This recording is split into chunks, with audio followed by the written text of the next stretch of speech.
Joining us today, a special Monday episode, and kind of pertinent because I had a very interesting conversation yesterday with the president of the Board of Medical Quality Assurance here in California. And I will sort of walk you through all my concerns. I will just say it was a reassuring conversation and sort of a model for maybe how people should manage differences. I mean, this is always my instinct when I see particularly professional peers out there disagreeing with me to reach out with them and just try to have a conversation. Now, some of the cowards will not come on the phone, which I find astonishing. And those people sort of declare themselves. But this young attorney came right on the phone, and she was quite reasonable, and I will detail for you my concerns. And of course, we will take your calls. We were out on Twitter Spaces. You just raise your hand there, and you'll be streaming out on multiple different platforms.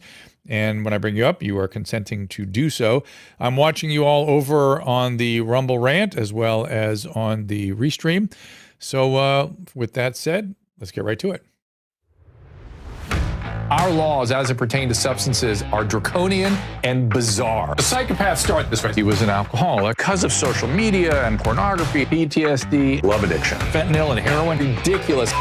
I'm a doctor, for sake. Where the hell do you think I learned that? I'm just saying, you go to treatment before you kill people. I am a clinician. I observe things about these chemicals. Let's just deal with what's real. We used to get these calls on Loveline all the time. Educate adolescents and to prevent and to treat. If you have trouble you can't stop and you want to help stop it, I can help. I got a lot to say. I got a lot more to say.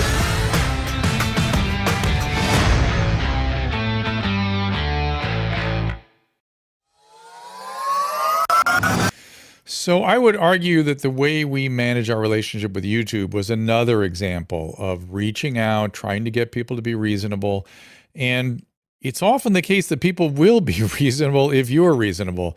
So we are still trying to get a closer relationship with YouTube so we can be very clear about what parameters. This has been the one thing I've been asking for, both from the medical board and from YouTube and anybody else that wants to have so much control over medical information is, please either let me check in with you to make sure we're in the right zone so we can talk about it, or be very explicit with me what that corridor is so I can try to stay there. I may bounce on the on the parameters somewhat, but I'll happily try to comply. My desire is to do good, not to cause a problem. And that was one of the common grounds that the president of the medical board and I got to, which is she is very interested in physicians doing good. And let me get her name for you. I'm sorry I did not come prepared with that because that's unfair. You know, it's something Christina interesting Lawson. though. When we tried to be reasonable with YouTube at the very beginning during COVID-19, we didn't get through to anybody because nobody was at work. Well, two things. Nobody was at work. It was just a big electronic clusterfuck. It was Christina Daniel Lawson. She's an attorney. Her dad was an internist up in Santa Barbara. She's very sensitive, but he's from my era, and she's very sensitive to what decisions she's making affects physicians. She's in an interesting position in that the medical board is this is interesting. And so hold that up there for a second. The medical board is stuck between the patient advocacy groups and trying to protect or at least serve the community that they're actually supposed to be regulating, which is the physician community, and keep the so-called good doctors empowered while the not so good ones are perhaps sanctioned or at least are schooled on how to improve their performance. So here's Christina Lawson. And she says, have you thought to do so? And I said, absolutely. I DM'd her immediately and I said, can we get on the phone? And she got on the phone like 4 hours later with me. It was Sunday afternoon. She spent 45 minutes with me and was a delight. She was a lovely person. And that's the thing, is that most people are good people. Most people are trying to do a good job. And this is what followed up afterwards. So there we go. She's saying we should retweet that, guys. I don't know that I saw that one. That is, can we do that, Susan? You see what's up there on the board? So retweet that. I don't think I caught that one yesterday. And she, maybe I did. Did I? Oh, yes. Yeah, you did. It sounds like, yes, looks like I did. Right there. Okay. And I remember I liked it also. Okay. That's the one you want to retweet? No, we did. I did it. It didn't look that familiar to me, but I guess I did. So let me kind of dig into what this was all about. So I almost don't know where to start. Let me just say, Caleb and I, before this present stream started, were talking about how people on YouTube say all kinds of extreme things, both politically and sexually and aggressively. Look at the world I live in at your mom's house. I mean, that goes just fine. And there are plenty of political YouTube channels out there that, for the most part, get by with some extreme positions. And yet, as soon as physicians talk about disagreeing with one another in good faith, that immediately triggers everyone's anxiety. And that is what is insane, frankly. So here's what got me to the board in this good faith conversation, which was that 2098 was designed. In fact, I'm going to pull it up and read parts of it to you so you understand kind of where my concerns are. And then I will sort of get into the details of it. Okay. They say that unprofessional conduct for a physician, disseminate misinformation or disinformation related to COVID-19, including false or misleading information regarding the nature and risk of the virus, its prevention and treatment, and the development, safety, and effectiveness of COVID-19 vaccines. So just on that alone, the CDC put up there again what the CDC admits about the myocarditis thing. If I had said that a month ago or 2 months ago, that could have been misinformation because the CDC had not yet admitted that they were seeing a signal. So first of all, anyone that looks at data aggressively could potentially put themselves in harm's way. I'm guessing, having spoke to Christina Lawson, that there will be a way to do it, to frame it so they won't have an issue with that. So I'm hoping for that. Disinformation means misinformation that the licensee, where'd it go? That the licensee deliberately disseminated with malicious intent. So malicious intent is part of this thing. So I don't know many people that are saying things that I disagree with. I mean, like, for instance, I think you all know that I'm not just skeptical. I just know that the hydroxychloroquine and ivermectin, these things just don't really work. They may do something, but they not worth continuing to talk about and struggle with compared to things like molnupiravir and monoclonal antibodies and Paxlovid and these things. And I'm telling you, it's the difference between somebody, I've seen now hundreds of cases of COVID, bad COVID, mild COVID. I've seen everything, and I've treated a lot of it. And it is a very big difference between giving somebody a medication and going, maybe that did something. They kind of got better anyway. It took a while, whatever. And also, by the way, seeing it not work and somebody get very sick versus giving somebody a medication and within 24 hours, they're significantly better. I mean, like dramatically better every time I give it.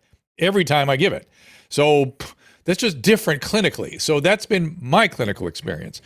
So what was I saying? Oh, so I don't believe that anyone who pushes early treatment has malicious intent. This is just a clinical disagreement. Now, I don't know if they haven't seen as much COVID as I have or what. Susan, you're leaning into your mic there. So Stacy Anderson on Facebook said, ivermectin saved my dad.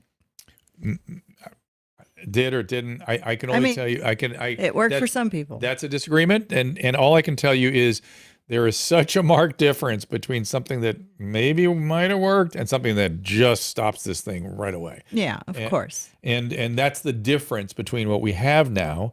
I mean, I personally benefited from the monoclonal antibodies where in an hour of the infusion was feeling dramatically better. Literally, I told the nurse who gave me the infusion in my home, which they were giving for free. The government bought everything and they will give it to everyone for free. I said, look, the colors are getting brighter in the room. It's uncanny. And he said, I hear that all day long. People feel better. Okay, so misinformation means false information. This is the part that bothers me. So this is what I get into. That is contradicted by contemporary science, contrary to the standard of care.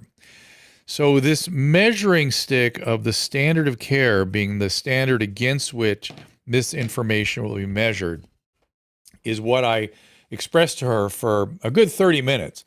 Was my gravest concern. And she listened very carefully and diligently and heard me and is thoughtful about it. So I appreciate that. What more do we want from one another but an attempt to kind of reach a consensus about how to do things best for patients? Now, I know there are people on a rampage against her and against Board of Medical Quality Assurance. That is not me. I wasn't there when all that happened. I don't know what happened. I'm sorry that conflict is underway for all parties involved. And maybe we can do better going forward. That's what I'm going to try to do. So here's my concern about standard of care. When I first arrived at Los Encinas Hospital what are you putting up there, Caleb? That's the quote from the bill. What I just read. Yeah. Yes. Okay. So when I arrived at Los Angeles Hospital in 1985, I was an internist, and I got all the medical stuff that was laying around the hospital in the chronic units. And the unit, people had been there for many years. And amongst those patients were people treated with the standard of care of 20 years previously or 30 years previously. And that standard of care included something called psychosurgery. One of those psychosurgeries as frontal lobotomy. The guys that invented that got a Nobel Prize for it. It became such a standard of care. These wild people literally carried the spikes in their coat pocket and would push it up, hammer it into the skull above the eye here in patients' bedsides and sweep the spike around to dislocate the frontal lobe. The really sad part of that story is the neurosurgeons were so freaked out by what they were doing, they became silent, which is what physicians tend to do when they get scared. We get quiet. We just go freeze in place. Those guys became the standard of care. That is what that is what people were doing standard of care. Now, I acquired all those patients when I arrived, and they were a disaster. It's not just the immediate aftermath. The brain develops something called gliosis, and it forms a massively expanding scar that eventually replaces parts of their brain. It's a disaster. It's a catastrophe. That was the standard of care. If the neurosurgeons had stood up at the time and said, hey, man, this is not okay, guess what? Misinformation as compared to the standard of care. Then now fast forward, it's the 1990s. And I'm fighting hard to treat the opioid addiction, particularly the chronic pain patients that were getting polydrug addicted and were a mess. A few cases were adjudicated where physicians were found civilly or criminally guilty. This was in North Carolina, Florida, and California. Civilly or criminally guilty, not malpractice, personally, civilly or criminally guilty of patient abuse by not adequately treating pain. Now, as I said, physicians, we freeze when we see stuff like that. We all froze, including myself, and we became unwilling to treat pain. We sent all of our pain to the pain management team.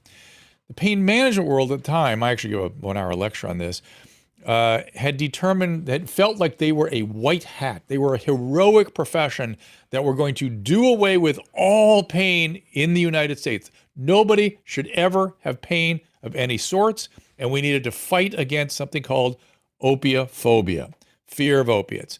Now, at the time, they were killing my patients one after another. Many continue to do so today, but back then it was ridiculous. They would give them the standard of care by that community became pain is the fifth vital sign. Think about that. Your pulse is only as important as your pain assessment. Pain is what the patient says it is, and pain control is what the patient says it is. And that's it. You don't even really need a doctor. The patient could just say, I need that Dilaudid, I need that OxyContin, I need some Demerol. And that's the way in Florida a lot of the pain teams functioned. Now, my patients, addicts, were profoundly harmed by this. Some of them have never recovered. Many of them are still in the streets. So this was a catastrophe, and I fought against it for 15 years and was told, and by the way, the standard of care got adopted by the Joint Commission of Hospital Accreditation, the California Medical Association, and the Board of Medical Quality Assurance, and the Department of Mental Health. So I was attacked by all of these organizations when I stood up and said, this is not good. This is bad. We need a different approach. And the way they found a way to come after me, imagine this. My heroin addict patients, when they were in withdrawal, we obviously have better ways to do this now, but then there would be 3 days of discomfort that they mostly didn't even remember. It was not that bad. We had ways we could manage it. I never once did these words come out of my mouth. How are we going to treat these opiate addicts? I can't get them off heroin. No, easy, no problem. Off in 5 days, 3 days of discomfort, but tolerable. In any event, because they were uncomfortable, literally the Department of Mental Health and the Joint Commission of Hospital Accreditation came after me because I wouldn't give a heroin addict opiates when they were uncomfortable in heroin withdrawal. That's how insane the standard of care was, and it killed untold thousands and caused the opioid epidemic we're in right now. And then when finally people started taking legal action against the physicians that were overprescribing and against the drug companies that were duplicitous in all this, the doctors again froze in place and told the patients whom they had rendered addicted, get out of here, you're a bad patient, I can't prescribe to you anymore. And when you do that, that was the standard of care. And when you do that to opiate addicts, they have to get the opiate somewhere, and they go to the street, they get heroin and fentanyl, and then they die. And that was the standard of care. So I think you can understand why a threshold of standard of care concerns me greatly. So a few weeks ago, standard of care would have been, you can't talk about myocarditis in young males because there's no evidence for that. It's not the standard of care. Standard of care is 12 and above vaccinated, period, end of story. For instance, even right now, they're saying that 3 months after Omicron is when you should get the vaccine. My experience has been people are highly immunologically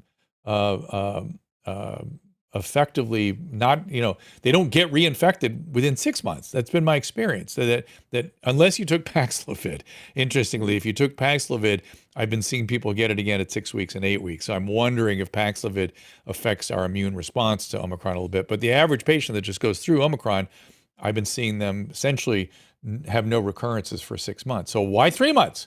Why the standard of care is 3 months? Where did we come up with that? We've done no studies on humans. All the studies were done on mice. Where did we get that 3 months from?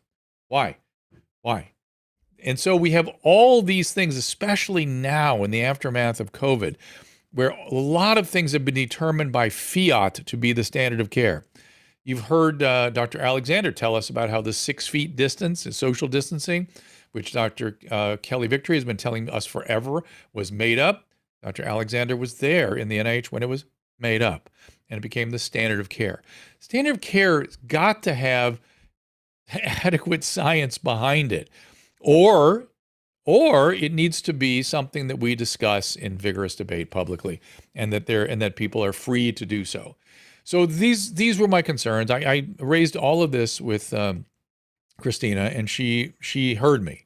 She heard me, and I said, look, the one thing that would make things a lot better is if we could just have somebody to call or someplace to go to check in and are we okay? Do you need to talk about this? Am I out of line? Can I correct something so we're not later addressing a complaint? And by the way, when you have to address a complaint to the Medical Board of Quality Assurance, it is dealt like a police action. I mean, you have to.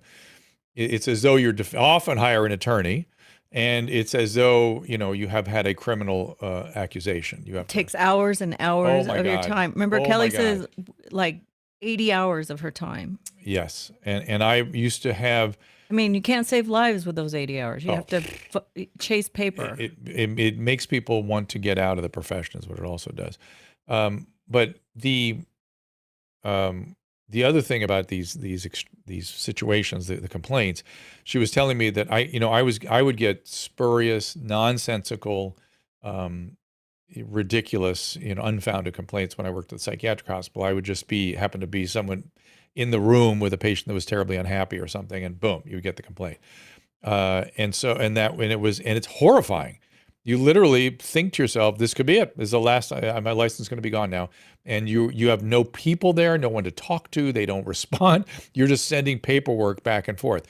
Now, the reality is, as the president pointed out to me, that only about 3% of them are really a problem. But that's what my fear right now is that's with her at the helm. What about the next person that comes in? Maybe that person has an entirely different personality or a different axe to grind or who knows what, a political agenda. And it could be an entirely different experience now with this expanded capacity to attack people that take issue with a standard of care. Standard of care, generally speaking, is the standard because it's the best.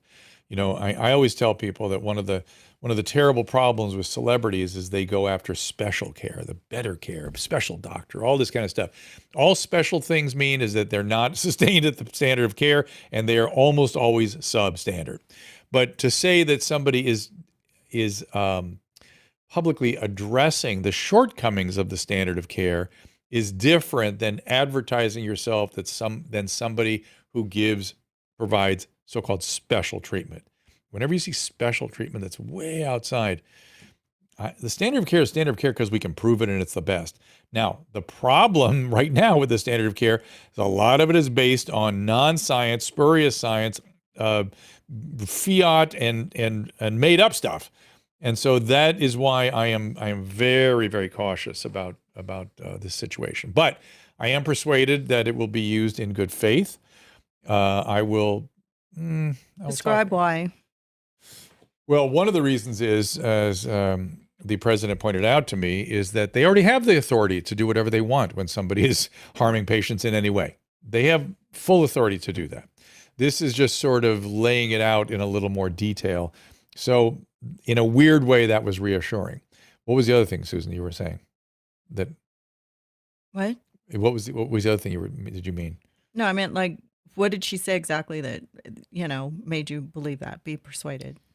That she listened to all of this that I've shared with you and took it in and gave some good feedback and said she would, contemplate all this, and she understood. Just having somebody say, I understand why you're afraid and why this would be bothersome to you is massively impactful. Is there a way for you or the public to go and listen to hearings on this and have a voice? Yes. I believe, let me look up something right now that somebody sent me. You would have to send letters to the governor, essentially, to get him not to sign the bill. Let's see. Let me look here. I mean, if it's done for the right reason and it doesn't turn into a censorship ploy to stop people from talking about how bad the vaccine is, or doctors have to be able to look at their information and make their own judgment. They say, particularly medical professionals should write veto letters and call the governor's office. So that's what people can do. There's no hearings. It's already done. What specifically is in it that we need to know as well? Like, you get these propositions when you read them on the ballot, and they're so confusing and they always try to trick you. I mean, can't we get information on exactly what it's going to do and how it's going to affect all doctors and people in the media that are doctors? Or is it going to affect anybody in the media? Are we suddenly not going to be able to speak freely about using? I don't think so. I don't think there's going to be a problem that way, judging by. But shouldn't they put something in writing and then let us decide if we need to write a letter to veto? Say that again. Shouldn't what? They should let us see what they're going to be, what's being put in writing, so we know what. I've seen it. I just showed it. Caleb just put it up. He put the bill up on the screen. And does it scare you? It did before I talked to them. And for the very reasons I just spent the last 30 minutes explaining. But it's also a lawyer you're talking to. They're very persuasive. Yeah. And sometimes full of shit. So I don't know. Yeah, but she had a physician father, and she was, volunteering this job and was very interested in medicine being but who's to say somebody's not going to take over? And well, that's what worries me, that somebody's going to come in after her and start using this standard of care measure then become an authoritative dictator in the medical community. But they could do that already. Everybody. Judging by what she was telling me, she was like, we could already do that if we wanted to. No, true. But I think also having a voice and getting people behind you will maybe direct it in the right direction, so that we don't have to fight to have a voice in this country. It's just I think you're getting a little paranoid. No, I think that I didn't realize the power of Twitter this week. I was really proud of the fact that we didn't just have a bunch of people yelling at you into the wind and in caps. Okay. But I love the fact that you got concerned about something and somebody responded to you. So as a citizen, but also as a leader of a community of people that want good medical care and information without being horrified by panic porn or whatever. Right. We don't want misinformation. We don't want people going out and killing people with bad drugs or whatever, of course. Right. Or giving, there's a lot of reasons to have this bill, good reasons, but not everybody should be affected by it if they're just doing the right thing. That was what I was assured from the president, that would certainly be the case. Well, we'll see. It's already passed. There's nothing you can do to unpass it. Oh, he signed it? No, he didn't sign it yet, as far as I know. I mean, you can try to get him not to sign it. He's never responded to anything ever. Once they put stuff on, if it's more laws, he signs it. You're talking about Gavin Newsom. Look, what I told her was that physicians are so beat down and so miserable and so powerless that is just more. It's just more of this. Anything to do with an attorney, we're scared. We don't want to hear about it. We're trying to help people. We're trying to do good. And to be crushed by insurance companies and regulators and the state and the board and anybody else, it's disgusting. It's disgusting. And she did not disagree. She did not disagree. And I used, that language essentially. So somebody wants to know how you talk without your mouth moving. I know, but Jerry said I'm smart because I ask all the right questions. Thank you, Jerry. I appreciate it. It was good. I was listening to you the other day, and I said, what can we do to get the word out and make change? And it's not, we have a voice, which on Twitter apparently we do. So, and this has changed in the last couple of years. So I'm very proud of the fact that you're willing to stick your neck out there and not just spend the weekend with your wife and your kids and your dogs and ignore it. So I'm glad that you had I'm glad she called. I'm excited. Yeah. And I heard the conversation briefly, and I understand that you're trying to create a collaborative community, which is how medicine, for the 40 years that I've been a doctor, always has been. And the fact that it's breaking down into camps, much like everything else political, is insanity. It's insanity. It's not how it works. It's not how our things work. That's why I speak to people that have been silenced. That's my immediate impulse, to hear them out. And it's why I will talk to people on the regulatory side as well. So let's do this. I want to take calls. This is something you know about. Yes. If you're going to go into politics, you know about this. Yeah. This is your forte. So yes. You should have a voice. But you shouldn't be in politics. If I can say, I think that it's, Drew coming from the medical side, it's such a very collaborative environment that he's always looking for something positive that he can pull from this. Whereas it's Susan, as someone that studies history and government for a very, very long time, it's a great interest in it, is probably thinking about the Patriot Act and how the Patriot Act was used under the guise of, well, this is for the good of everyone. And then now we're kind of dealing with it. And so people like Susan and I, we haven't seen that collaborative thing where they don't end up, we give you an inch and they always take a mile in our minds. That's what I'm thinking of. I don't disagree with that. I don't disagree with it. Yeah, I have hope. That's what it is. I don't disagree that, California legislators never found a law they didn't love.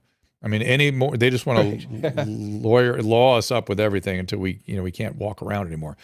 So this is not an unfamiliar experience, but the fact that there is an opportunity to sort of have a human contact and be reasonable in how these things are brought to life. Then I don't want to see New York follow suit. I don't want them to suddenly say I think doctors can't do anything. people are kind of waking up to how insane California is. We're in a mess here. As soon as Newsom went out to say, I'm going to bring California to the rest of the country, he was rejected. So I saw was a very positive thing. We are we are not in good shape in this state. So, okay. Let me take a little break, and after this break, I will start taking your calls, and I'll ask Susan if she has any more questions before we get to those calls right after this. I think we have found the holy grail of skincare. Genucel has absolutely changed, certainly my skincare regimen. I like that vitamin C serum, the under eye creams, skin nourishing primer. Susan loves the eyelash enhancers, uses it on her eyebrows as well. Genucel has everything to make us both feel and look amazing. Best part, the quality of the products. Using pure ingredients like antioxidants, copper peptides, and a proprietary calendula flower base, Genucel knows how to formulate products to perfection without irritation. For Susan, she hates that annoying dry area under her nose during allergy season, like right here. She's tried everything, but no matter what, the skin is flaky and dry. Nothing seemed to help until she started using Genucel's Silky Smooth XV Moisturizer. It soaked right into the skin. She was hooked after one use and now loves all of their products as well. I am a snob when it comes to using products on my face. The dermatologist makes a ton of money from me. But when I was introduced to Genucel, I was so happy because it's so affordable and it works great. I was introduced to the Ultra Retinol Cream, which I love at night. All the eye creams are amazing. People notice my skin all the time, and I'm so excited because it's actually working. Right now, you can try Genucel's most popular collection of products and see what I'm talking about for yourself. Go to Genucel.com and enter code DREW for 10% off.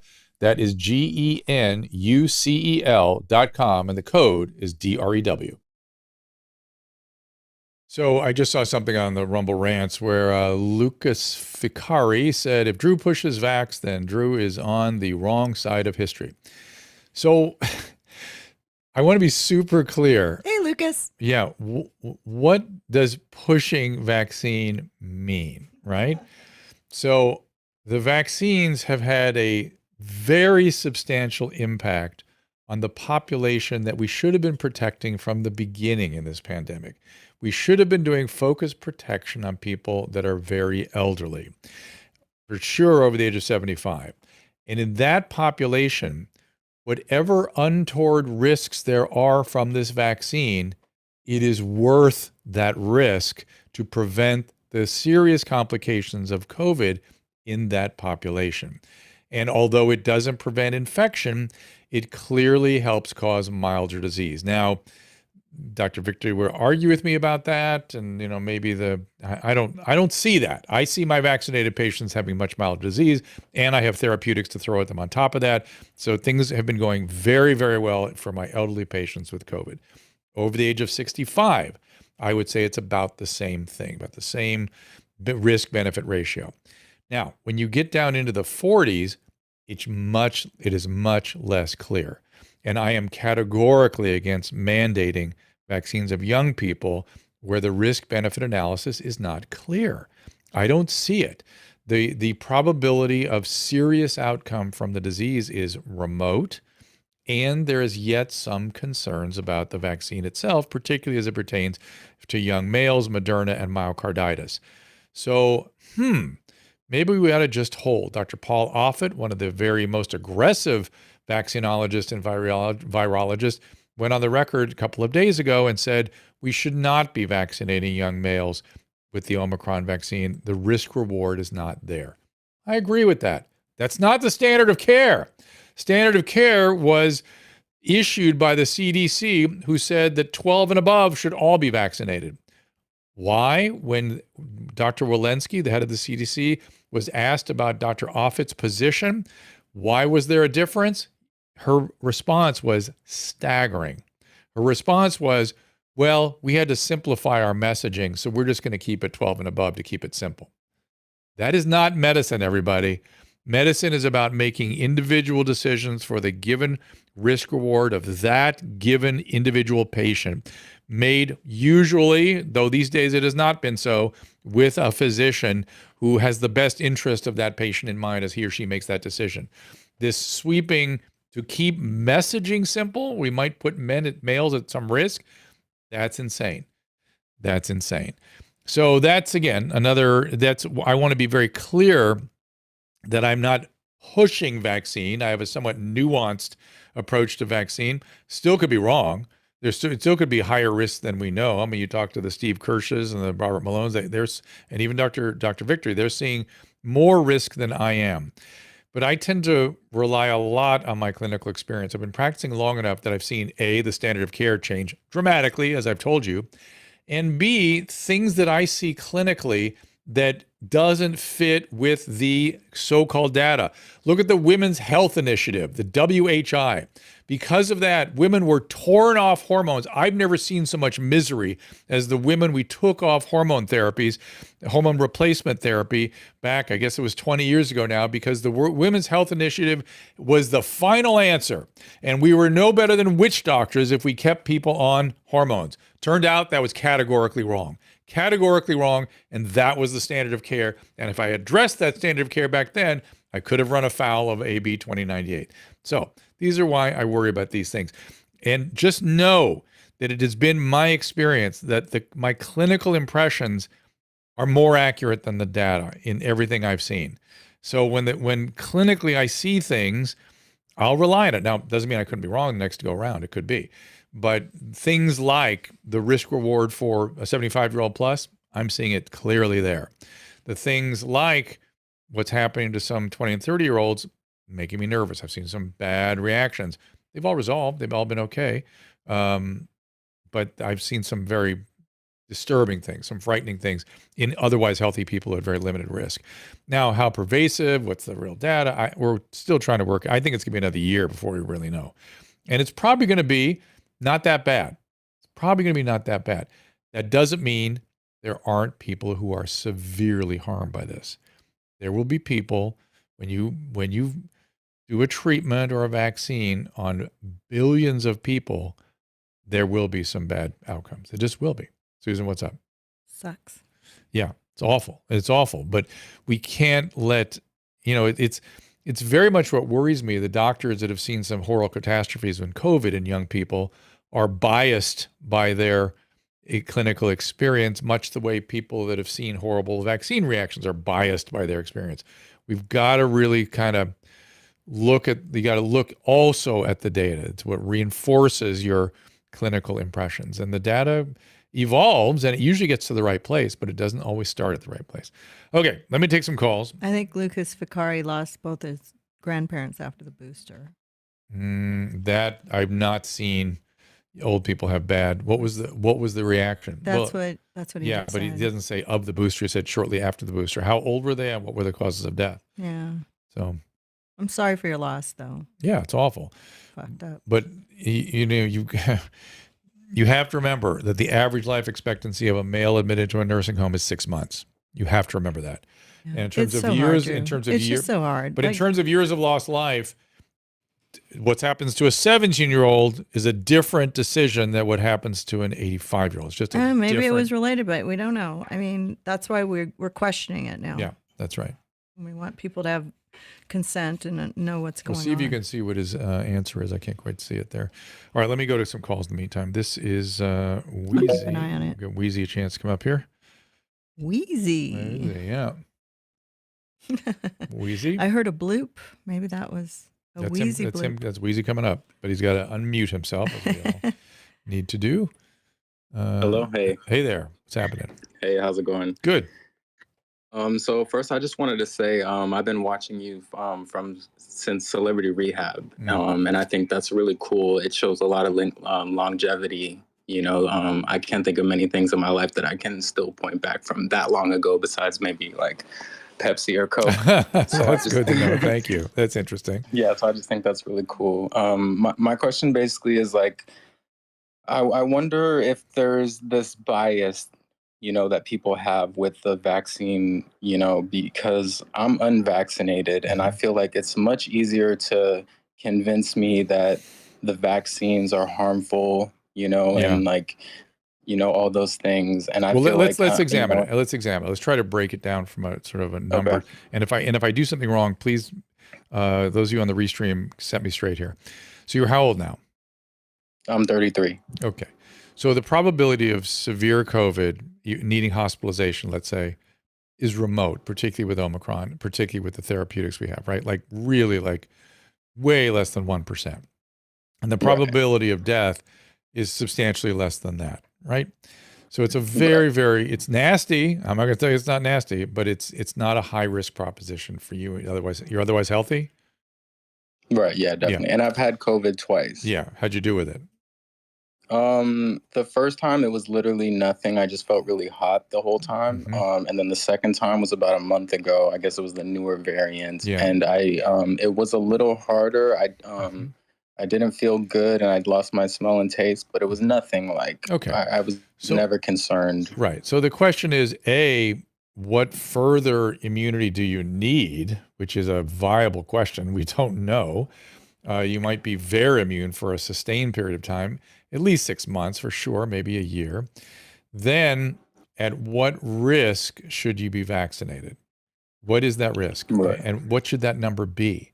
You're a healthy person. At what risk should we risk making you unhealthy? Should it be a 1% vaccine adverse event rate? Should it be 1/100th of a percent? People that look at it more on the sort of 1 to 3% zone will point out that all of that's reversible too. It's for the most part not serious, which is true. This is all kind of true. So it's a really hard decision to make. I think most physicians would sort of make that decision with you. If you were super motivated to get the vaccine, you wanted to do the best you could with immunity, you wanted to travel, we'd probably go ahead and do it and take those risks because they're small. But you're wondering, should I put myself at any added risk given how well I've done with COVID? It's a very viable question. It's a reasonable question, right? I think I'm pretty dead set that I'm not gonna get it, but Okay. I was just kind of wondering what's the like is there a bias that I'm holding like when I take in information? Like, Yes. Well, if there's this, you yes. know what I'm Yeah. saying? Like Yes. Yes. compared to somebody that's Yes. not, compared to someone that is vaccinated, if you showed them, hey, Yeah. the vaccines might be kind of dangerous, maybe they might not listen to it as much because they got it. So they're like, oh, I don't want to hear Correct. any of that. Correct. Or they have a perspective that is strictly epidemiological, and they're worried about, large scale, spreading and what might happen in a spread. And so, Right, true. yeah, we all have biases. I was thinking about my own bias. I mean, I get biased by these conversations we have, and I have to step outside of them and go, okay, just try to look at all the perspectives, try to read all the literature there is. And you're doing the job. You're doing what you're supposed to do, Weezy. That is, you're thinking clearly and you're trying to think it through, and you're watching your bias. But we all have biases. We all do. That's just the way it is. Again, you guys raise your hand if you I want to found request out them up here. what happened to Lucas's grandparent. Okay, what happened? They both had the vaccine and had a stroke. Okay, so died. we don't, hard to know. Hard to know how old they were, No, Yeah. I don't know that yet. and we don't know the time I didn't frame. do a Yeah, complete. and it didn't do a medical evaluation on it. Yeah, so who knows? I Who suck knows? as a nurse. See, that I've is- always told you that. I know. Oh, I'm aware of it. But and that is the problem with observation. Okay, so I've told you how enthusiastic I am about my clinical experience. My clinical experience includes hundreds of cases, right? Lots and lots of cases. You haven't heard me through most of the early part of the pandemic. I didn't talk about my clinical experience because none of us had any yet, or at least it was, in isolated settings, like in the hospital or whatever, or in the ER, whatever it might be. And And you had some die. It was really sad. yeah, I've had It patients die of happens. it. Absolutely. It's a terrible illness. And particularly for certain older subsets, I mean, to throw you under the particularly bus, but people with, and I've seen young people get Omicron with pulmonary emboli and clots and all kinds of things. And there are people wondering about strokes and heart attacks. But here's the thing. Association, temporal association is not causation. So, somebody has a vaccine and then a few weeks later they die, that may or may not have something to do with it. I've not seen anything like that, nothing like that. And I have vaccinated hundreds of elderly patients, hundreds, and they have all benefited because a lot of them have got COVID subsequently. And the COVID has been not that big a deal. And we've used Paxlovid, et cetera. And they've certainly all stayed out of the hospital. But it's a question. I'm not telling you you're wrong. I think your concerns need to be actively addressed, and we have to look at this data very, very carefully to see what is that number. In other words, had your grandparents gotten COVID, if they were debilitated at advanced age, the probability of bad outcome was high. The probability of vaccine giving them bad outcome, I can tell you again, just from clinical experience, is low. And if they had a bad outcome, one of the things Maybe had a bad here's batch. something that we've got to all understand, and this is really hard, which is that if we have a probability, you listen to me very carefully. Let's say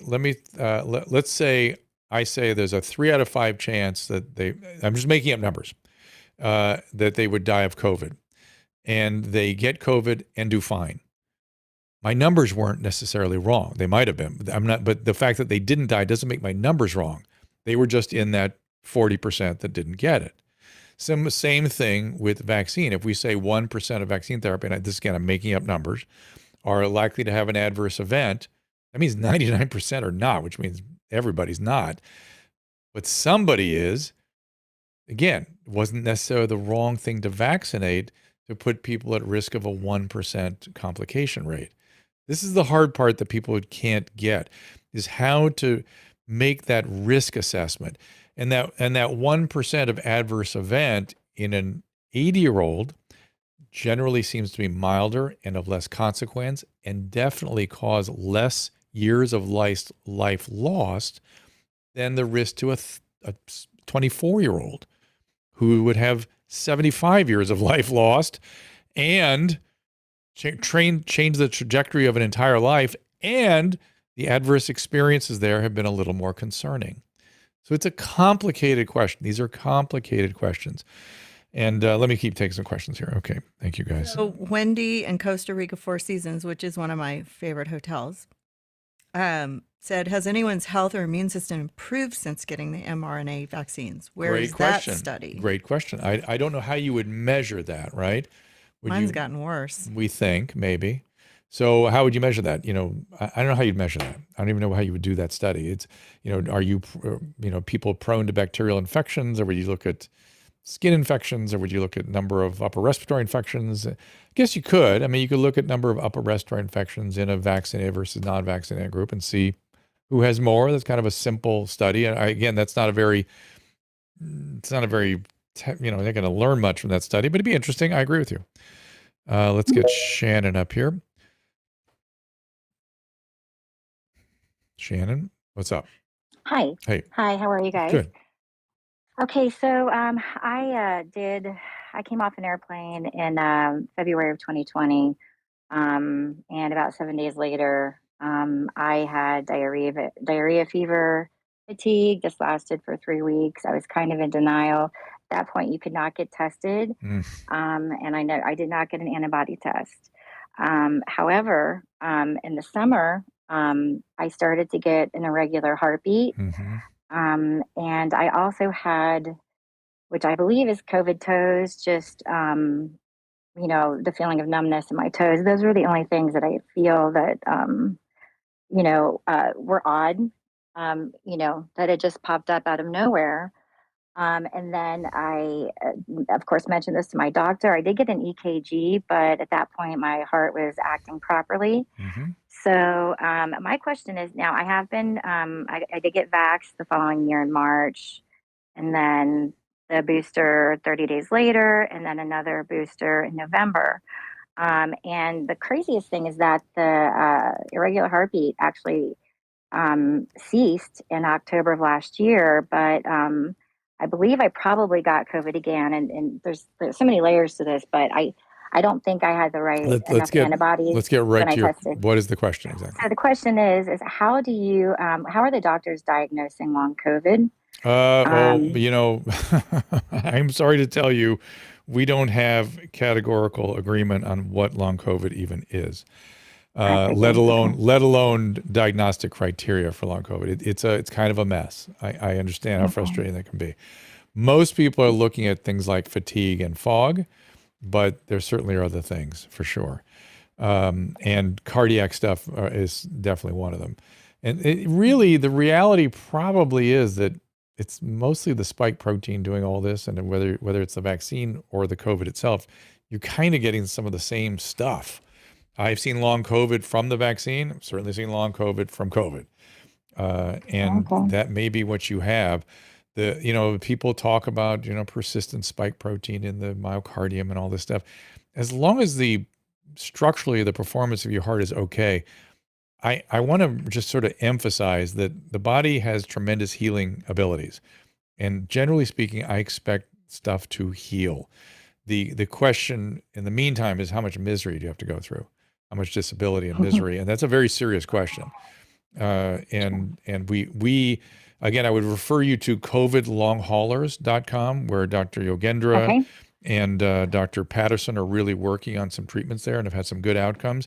I spoke to Dr. Yogendra yesterday. I spoke to everybody yesterday. I suddenly was on the phone all day. And he was telling me about updating me on some of the successes they're having. So I think a good idea is to head over to there. And it's still kind of a mess. Still sort of a mess there, though. So thank you, Shannon. I think it was Shannon. And let's get Dan up here as a speaker, questioner. Dan, go ahead.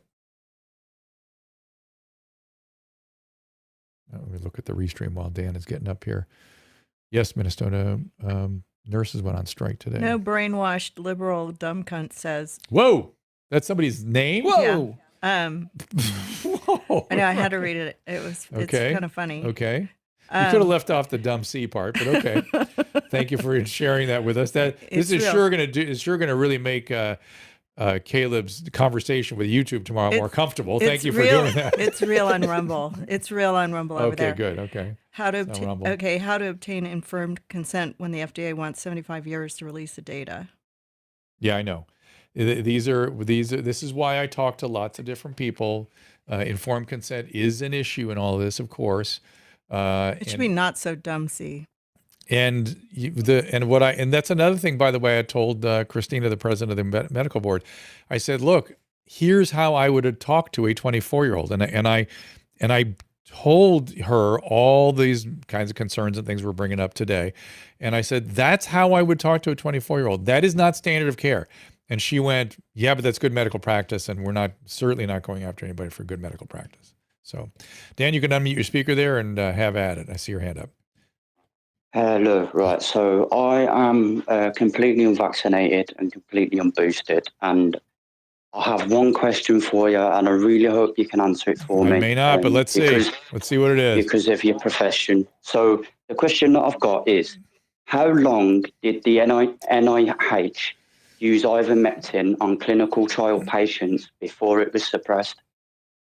Before it was suppressed. Well, we've been using this medication forever on patients. It's been it's an anti-helminthic medication we use for worms, and the CDC has had and still has a mandate that anyone who comes into this country who is from a refugee country, and they have a list of 100 countries there, you are required to take a week of ivermectin. So I'm not quite sure what you're asking.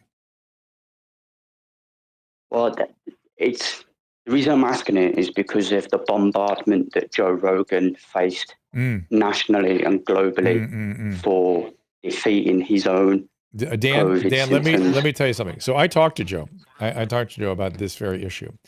And I said, look, I told him my experience, which is that this drug doesn't really seem to do much, but your doctor did something completely outside the box, which no one commented on, which was they gave him two oh crap, I'm blanking on I just do this once in a while. These infusions. Monoclonial. No. The True Niagen activates the same system. NAD infusions. Thank you, Susan. Nicotinamide adenine dinucleotide. He gave two NAD infusions. That's crazy, aggressive, and completely outside the box.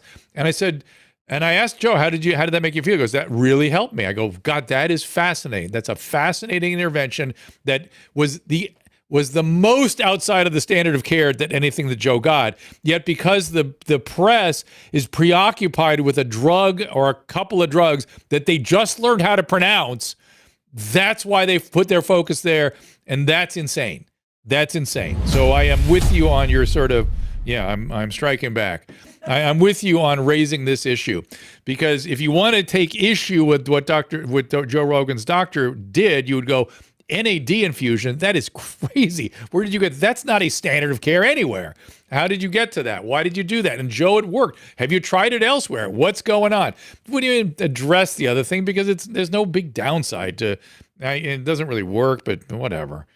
So I'm so tired. I'm so tired of people having opinions about, not you, sir, but the world, the press world, just because they learned how to pronounce the name of a medication. By the way, both medications I've used for years. I worked a lot with the El Salvador Civil War, and so people were coming up with worms all the time. Those little ivermectin came in right on the heels of that, and hydroxychloroquine I've been using. Susan, you have a friend who's been on it for years. Do you know that? Who? Linda Blood. Oh, she too. We have two friends that have been on it for years. But let's not out people's medical stuff. Right. I'm just saying. She wouldn't care. That's how common this stuff is. You have two friends. I guess if you have lupus, it's. But anyways, thank you for the Beach Angel. Thank you for the super chat. I didn't see that. Where was that? I'm gonna go on my extern as pharmacy tech and hospital. They are allowing one with spiritual beliefs to be exempt from having to get the vaccine. Oh, that's interesting. I think she's asking as a question. I think she said, "Are they allowing one with spiritual beliefs?" Yeah. Oh boy, I have talked to people who've tried to get spiritual exemptions, and you literally have to. Oh, are they? Sorry, I can't read. You literally, it exists. People can get it, but you literally have to document your spiritual practices and clergy and have testimonials. And have a COVID test every week or including something. When it started and what churches you've attended. And you get ready for a 4-page document. Oh, God. But people do get that.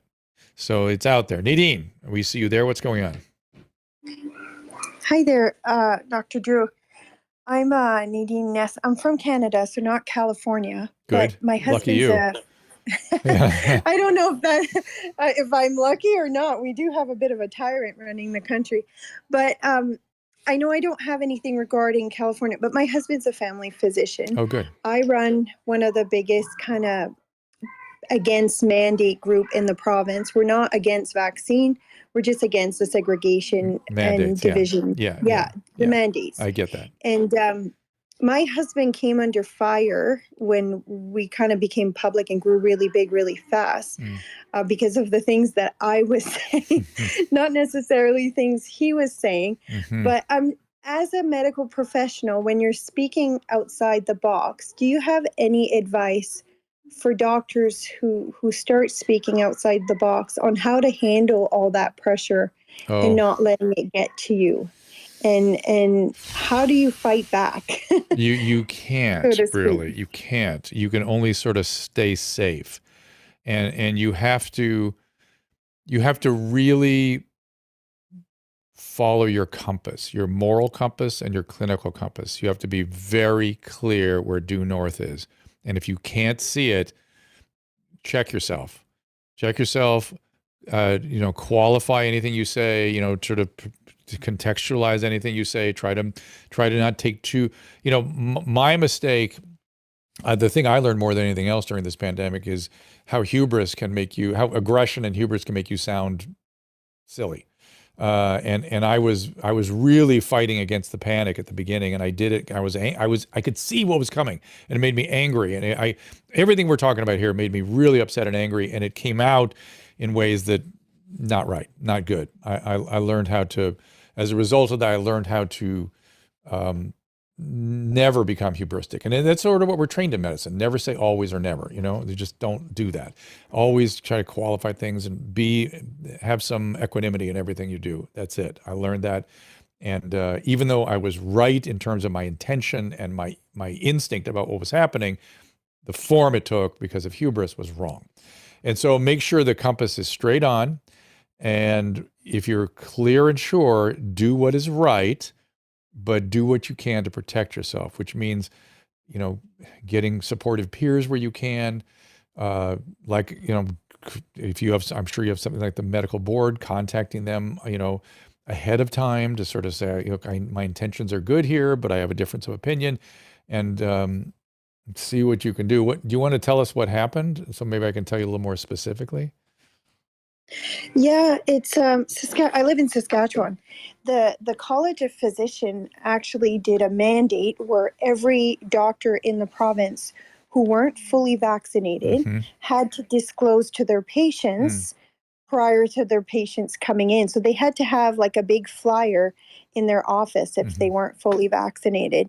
And I think when I kind of spoke out, I had some videos that went viral. I had a lot of influence in the province with the premier and stuff. So are they now, given that vaccinated individuals don't change the risk to the patients? We don't think. Maybe if he were sick, he really doesn't change the risk to the patients, because once he gets sick, he pulls himself out, I'm sure. So there's really essentially no such thing as asymptomatic spread, and vaccinated patients are as likely to spread as unvaccinated patients. So did you get a apology from the powers that be? no, Of course not. the policies is still in place. Of course not. The point is it's another lesson in how long bureaucracies take to change direction. It's insane. They can't change direction. Physicians change direction, their opinions, ideas right away. Bureaucracies, oh my God, that's another thing I've learned during this pandemic. So they will change. It will change. You will be vindicated. I think, having that, thankfully it's not that intrusive of a thing that this flyer has to be put up. I would put, if I were him and had strong feelings, I am vaccinated, but if I really was absolutely clear on what I was doing, I would, fine, here's my flyer. But it is, have you noticed what's going on in France? I know Canada is very connected to France. Have you noticed what's going on there? No, I have not. The youth, Enlighten us. there was a youth uprising when we were there a year ago, and it was extremely inspiring. They were in the streets every Friday and Saturday night complaining, like really complaining, somewhat violently, that they were young and told that the risk of the illness was mild, and now they were going to be mandated to put something in their body, not a foundational principle of the republic in which they lived. And they were, I mean, they were exercising, right? This is important. Whenever I'd bring it up, they'd come out from wherever they were behind a ticket counter and go, this is important. Vive la liberté, you know, this is a violation of basic principle of this country. And now France looks pretty reasonable to me, by the way. Right? And France, by the way, has always relied heavily on testing as opposed to mandates on vaccines. And good for them. Fine, they found a reasonable way through. And I don't know, maybe there's something to be learned there. To keep an eye on it. You still there, Nadine? Yeah. There was several things they did too. They, like, some of the things that the complaints were bogus, that he was anti-vax or I know they or telling they patients. They wasn't even true. I know what they do here is But, that this is the yeah. thing. This is one of the reasons, by the way, I want to stay temperate in my approach to all this and reach out to people that disagree and, you know, try to create consensus, is because the weirdest thing in the world is if you go, I'm not sure a 17-year-old needs a vaccine. You voted for Trump. You're an anti-vaxxer. It's like, what? Where did that come from? What is that? What is that? That is the most insane thing ever. And that people should be ashamed of themselves for that kind of ridiculousness. So that's the form it takes down here. Yeah. So good. Just keep explaining yourself, adjusting course. You know, just keep that compass right in front of you all the time. Keep your head high. Keep your head high. And let it know go this, off your shoulders. And know this, Nadine, that Susan, you bear me up on this. You will get attacked from both sides. Right. So I get attacked from both sides. Right. I'm called somebody that pushes the vaccine and somebody who's anti-vax at the same time. So anybody that has a nuanced approach to anything is not somebody participating in this, frankly, borderline process that we have in these countries now, which things are all one way and all the other. That is the most primitive psychology we have as human beings. Black and white thinking. It is a manifestation of personality disorders, the worst ones. So stop doing it, everybody, and start to develop more nuanced approach to the thing. Just because somebody disagrees with you doesn't mean they're all on the other side. Susan, bear me up. Right. 50-50. Well, that's our country. 50% is against, 50% is for. But you're going to get clobbered from all sides. It's true. Okay, so you got to get used to it. One of our faithful females from Facebook, who we love our ladies over there, had a question. I think it's Ashley Telling. She wanted to know, first of all, how to call in, and I want to just let everybody know, since I have you all here on the line. Yes. We're on Twitter Spaces, so when we go live, if you go to Dr. Drew's Twitter, his head lights up in the corner of his icon. So you just click on that, and then you can listen to the show, and you can also ask your question if you raise your hand. It's like Clubhouse, but it's free. Yeah. You don't have to be invited. But Ashley's question was, she wanted to know if she should get every breast lump checked, even if the last one was benign. Well, you know, you can have polycystic breast. You can be a cyst former, and there's different versions of that. The biggest problem with the multiple cyst formation is it's hard to feel tumors. It's hard to feel, it can be difficult, and you certainly will not be able to do that. So the lumpy breast problem is sort of a diagnostic issue, and the way I normally have people deal with that is, first of all, regular checkups by somebody who knows what it feels like to find a tumor and all that. And you might do more, again, depending on your family history and that kind of thing, you might do more than the usual mammographic screening. You might do some ultrasounds on top of that, or what's called a cine ultrasound. But it's really about staying vigilant. It's not about you reacting to every cyst you feel. Don't do that. And by the way, the tender ones, the ones that bother you, tend to be less likely to be the problem ones. So it's the little hard ones that are hard to find that are the issue. So yeah, just make sure a physician is monitoring you very, very carefully, and you can easily stay on top of it. That's a good question. I am sort of running out of steam here, guys. Let me see what you guys are also saying. I want to let everybody know on these platforms that if you go to the bio or the blurb that we put up above the video, there's always a link there to the Twitter Spaces or other platforms. Say that again so people. So, like, you know, when Caleb puts together this beautiful bio, like, or informative blurb at the beginning of every video, and the link should be in there. So if you just go to the um, go to the Facebook and find it, you can click right through to the Twitter Spaces. Okay. They're getting very cantankerous over on the Rumble rant. That's my Rumblers. Cities. Oh shoot, I lost. Oh, there it is. What's going on over there? It's just I'm having trouble following it. Actually, I can't tell. Yeah, we only see the bad ones. You look at all the. I good really, ones. I'm not. I can't even follow it. I'm trying to understand what their issues. I know are, they so. love to. They love to rumble among themselves. Okay, let me get John up here. John, go ahead. Jahan. Jahan, he's there. Hey, Dr. Drew. Hey, John, How's it going? What's going on, man? What's up? Hey, first time, long time. Been listening since the old the 90s Love Line. Wow, So way back. yeah, great to talk to you. You as well. Kind of dovetailing off of the COVID stuff. My fiance was diagnosed with long COVID last year. She had had it back in February of last year. So it was probably the alpha or beta variants, but we're up in Michigan and we went to the University of Michigan COVID clinic and we're there for 4 hours doing all sorts of questions and sheets and seeing 5 different doctors. And long story short is she what's hitting her the most is chronic fatigue. Yeah, that's the big one. That's the big one.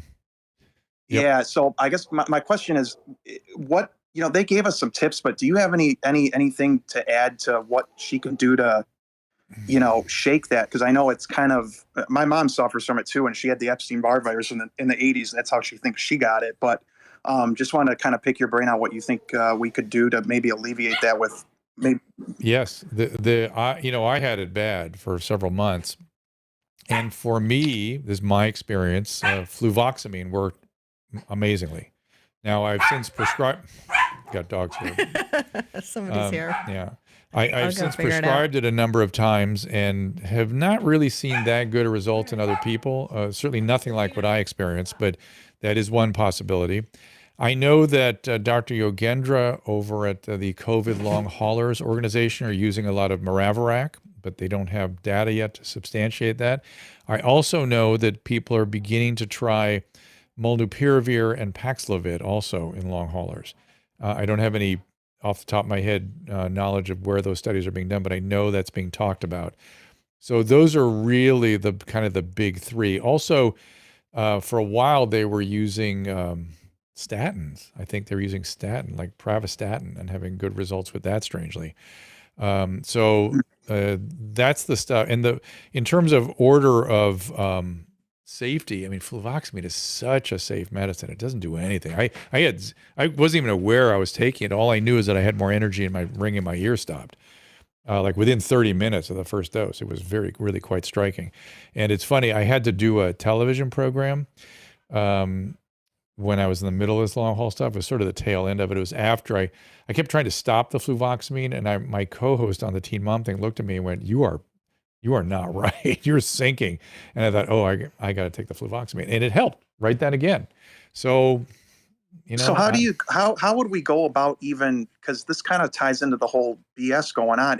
Sometimes it's tough to bring this stuff up because, oh, you must be listening to those wacky crazies online that are trying to prescribe shit. And aside from medication, is there anything that she can do also? I mean, they gave her some natural tips of trying to like work up. I mean, long story short, she was avid exerciser a couple of years before this, doing tons of Pilates, lots of working out. And it's just, she can't do that stuff anymore. It just knocks her out. Even doing some bigger events, like if we go for, do a little exercise and then we got to go to a family event or something like that, it just sometimes wipes her out the next day. It comes out of nowhere. I know it happened to me. It happened. That's because exactly she feels totally normal. She feels totally normal when doing the activity and then wipes you out the next day. Yeah. Well, people that are, how long ago did this start? Well, she had the COVID in last year, February, and then not long after was when she just noticed I don't have the stamina I used to. So it's been like 6-7 months, something like that. That's crazy. No, a year. A year and a half. 7 months. Yeah. Oh boy. That's real. Yeah. I mean, it's very real. I dealt with a lot of chronic Epstein-Barr back in the day, and attending to sleep, making sure sleep hygiene is proper. And again, sometimes that's medication too. And exercising, again, forcing the issue, but finding some sort of happy medium where the day isn't ended because of the exercise you try to do. I've not seen a lot of, there are also, do you remember the beginning of all this? There was a lot of emphasis on the autonomic nervous system being affected by COVID. Yeah. And there was a lot of breathing exercises being done. I don't know one breathing over another, whether you go with Wim Hof or go with some sort of yoga type breathing. But I think breathing for a long time was the focus of a lot of this treatment. So you can always try that. Yeah, that's good. So is this just kind of like, it sounds like the way COVID and the way the spike protein's still hanging around the body that's Right. affecting the nervous system and the nerves, really? Is that what it is? That is the current theory, Because or the other thing, triggering some immune thing. I mean, the COVID long haulers have found these persistent monocyte spike proteins, which are monocytes that are supposed to go through a normal life cycle and die. They aren't dying for some reason, and the persistence of the spike protein is what's causing that for some reason. Yeah, the other thing I forgot to add was that her taste and smell is maybe 50%, and it's sometimes non-existent on one day, and sometimes she'll say, "Hey, I smelled this," or whatever. So her taste and smell has been going back and forth between almost nothing and kind of normal for the last year.